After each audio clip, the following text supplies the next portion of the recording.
আসসালামু আলাইকুম।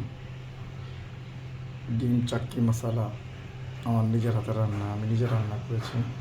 তবে ডিম চাক্কি মশালাতে ডিমগুলো বড় বড় রাখি, বাট আমি কেটে ছোটো ছোটো করে একদম মিক্স করে দিয়েছি, সাথে হালকা দই আর পুরো মশলা। এই যে দেখেন মশলাটা কীরকম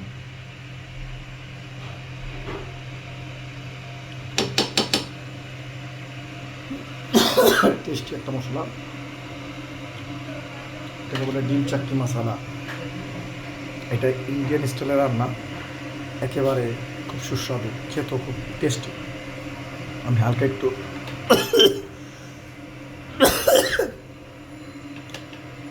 এই রান্নাটা বাংলাদেশের মানুষের খুব কমই হয়।